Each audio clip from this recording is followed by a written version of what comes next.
आज के लेक्चर में देखते हैं कि स्प्रेडशीट सॉफ्टवेयर की बेसिक फीचर्स क्या हैं, और इसके अलावा हम देखेंगे कि स्प्रेडशीट सॉफ्टवेयर का इंटरफेस क्या है, कि उसके अंदर कौन कौन सी चीज़ें शामिल होती हैं। तो पहली फीचर देखते हैं कि spreadsheet software it is a grid of rows and columns. इसमें रोज और कॉलम्स का ग्रिड होता है।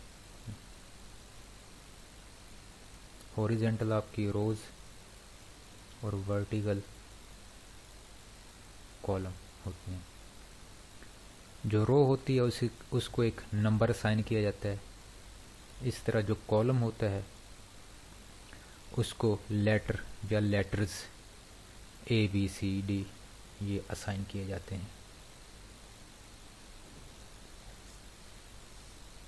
रो और कॉलम के इंटरसेक्शन पे एक सेल बनता है।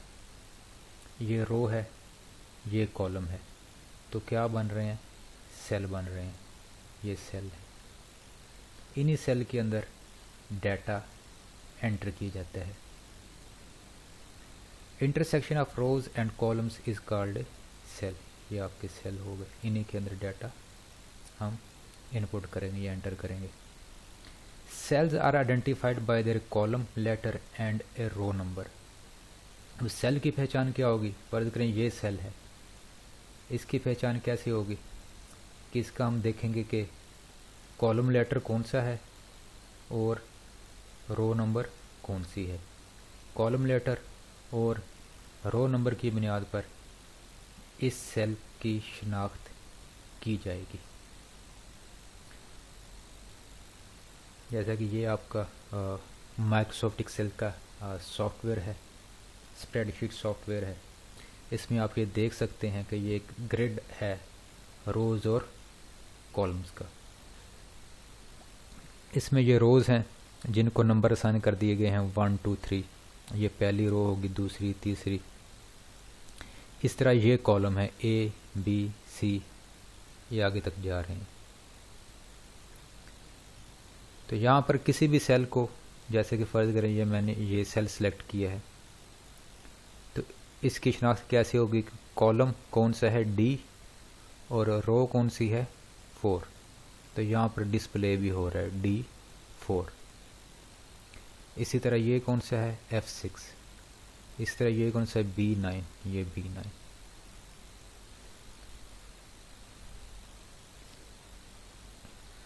उसके बाद जो फीचर है फार्मूलाज की है।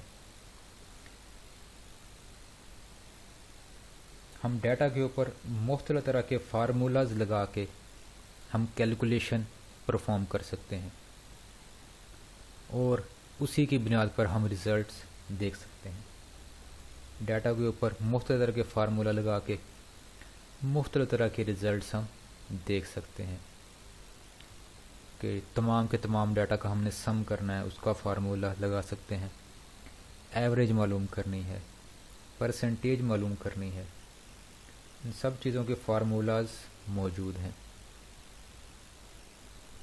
तो उन फार्मूला लगा के हम ऑटोमेटिक कैलकुलेशन कर सकते हैं। Built in function. Spreadsheet software के अंदर बने बनाए फंक्शन मौजूद हैं, जैसे कि अभी बताया कि एवरेज निकालने का, सम निकालने का, मैक्सिमम वैल्यू हमने फाइंड करवानी हो, मिनिमम करवानी हो, स्टैंडर्ड डिविएशन मालूम करना हो, स्क्वायर रूट हमने मालूम करना हो। तो मैथमेटिकल स्टेटिस्टिकल टाइप के जो फंक्शन हैं वो यहाँ पर मौजूद होते हैं, जिनको हम इस्तेमाल करके अपने मुताबिक कैलकुलेशन है वो परफॉर्म कर सकते हैं।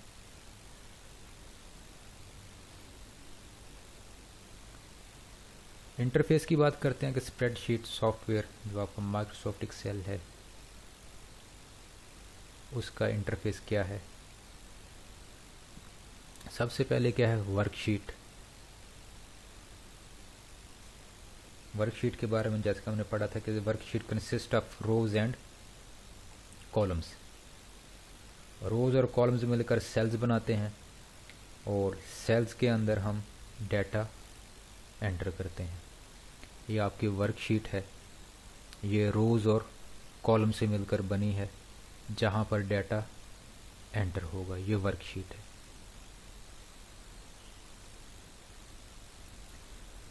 उसके बाद वर्कबुक। वर्कबुक क्या होती है? Workbook is a group of worksheets saved together as one file. कि वर्क बुक के अंदर एक से ज़्यादा शीट्स मौजूद होती हैं। तो एक बुक के अंदर जो मल्टीपल जो वर्कशीट्स होती हैं उनको जब हम इकट्ठा स्टोर करेंगे, सेव करेंगे, तो वो पूरी की पूरी फाइल एक वर्कबुक कहलाएगी। यानी कि जो भी फाइल हम माइक्रोसॉफ्ट एक्सेल के अंदर बनाते हैं वो एक वर्कबुक कहलाती है। उस वर्कबुक के अंदर एक से ज़्यादा वर्कशीट्स मौजूद होती हैं या हम एक से ज़्यादा वर्कशीट्स बना सकते हैं। जैसे ये पहली वर्कशीट है, यहाँ पर आप देख रहे होंगे कि शीट 1 है, ये शीट 2 का टैब है, ये शीट 2 पे आ गए हम, ये शीट 3 पे आ गए। इसी तरह अगर हमने एक कोई और शीट बनानी है तो यहाँ पर क्लिक करेंगे तो एक नई शीट बन जाएगी। जितने भी शीट हम बनाना चाहें वो इसके अंदर बना सकते हैं। तो जब इस पूरी की पूरी फाइल को हम स्टोर करेंगे तो ये एक वर्कबुक कहलाएगी। तेरा cell it is the basic unit to enter data.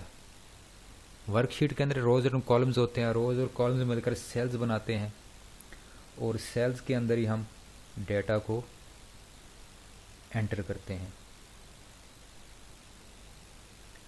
एक सेल के अंदर मुख्तलिफ टाइप का डाटा हम एंटर कर सकते हैं, जैसे कि टेक्स्ट हो गया ABC, जैसे कि नंबर्स हो गए, या इवन फार्मूला भी हम उसके अंदर एंटर कर सकते हैं एक सेल के अंदर। उसके बाद सेल का एड्रेस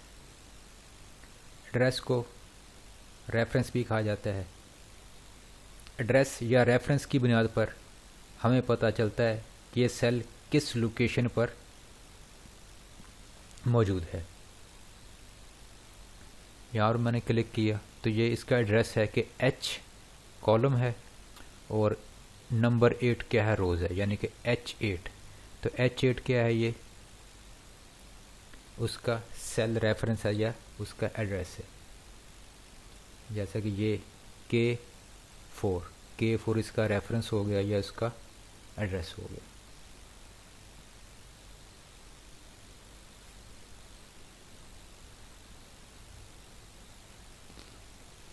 इस तरह स्प्रेडशीट के अंदर कॉलम्स होते हैं कि वर्टिकल डायरेक्शन में आपके कॉलम हैं, इस तरह जो हॉरिजेंटल डायरेक्शन में होती हैं वो रोज़ होती हैं। ये कॉलम हो गए ABCD, ये कॉलम है वर्टिकल डायरेक्शन में, और ये हॉरिजेंटल रोज़ होगी 1 2 3 4 5।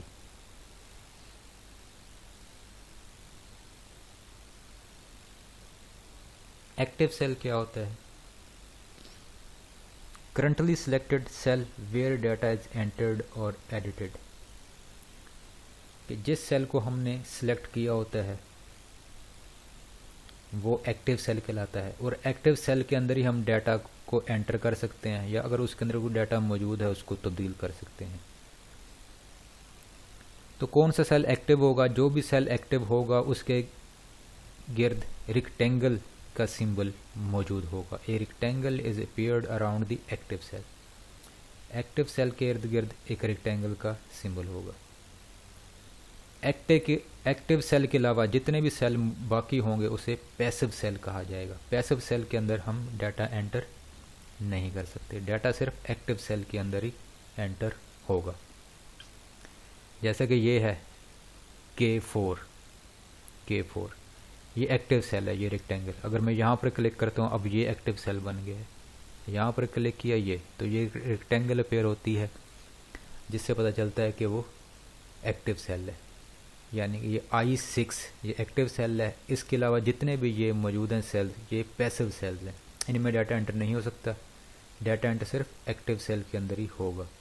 तो जिस सेल के अंदर भी हमने डाटा एंटर करना है उसको हमने क्लिक करके या एरो की के ज़रिए, कीबोर्ड से जो एरो कीज़ हैं उनको यूज़ करते हुए हमें एक्टिव सेल बनाना पड़ेगा, फिर उसके अंदर डाटा एंटर होगा। जैसे कि फ़र्ज़ करें मैं लिखता हूँ नेम, तो ये डाटा एंटर हो गया। मार्क्स, ये डाटा एंटर हो गया।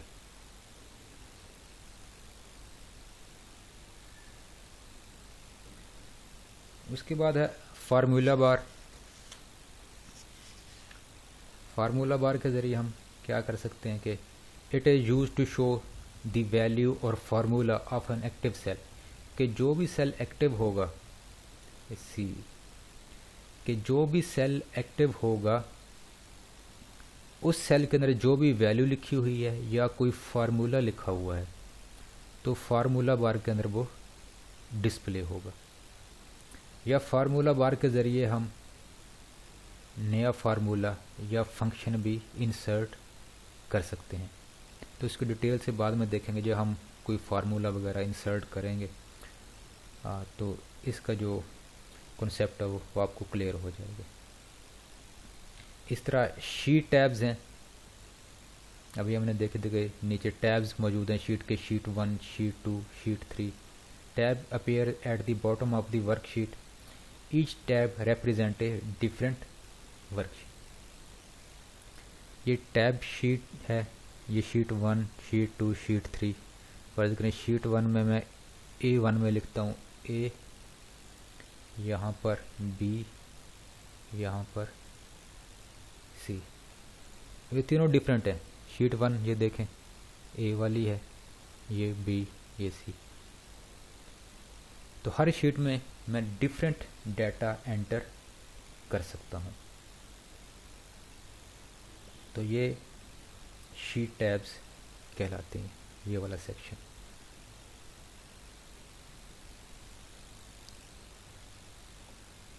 थ्री शीट है।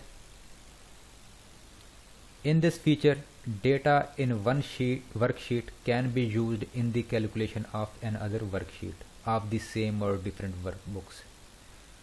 कि 3D शीट की फैसिलिटी के ज़रिए मैं एक शीट या एक वर्कबुक का डाटा किसी दूसरी शीट या किसी दूसरी वर्कबुक के अंदर मैं यूज़ कर सकता हूँ।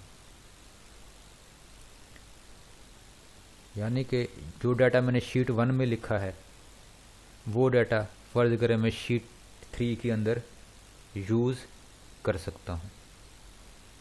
उस डाटा को मैं लिंक कर सकता हूँ शीट 1 के डाटा को शीट 3 के अंदर। तो इसी कॉन्सेप्ट को 3D शीट कहा जाता है।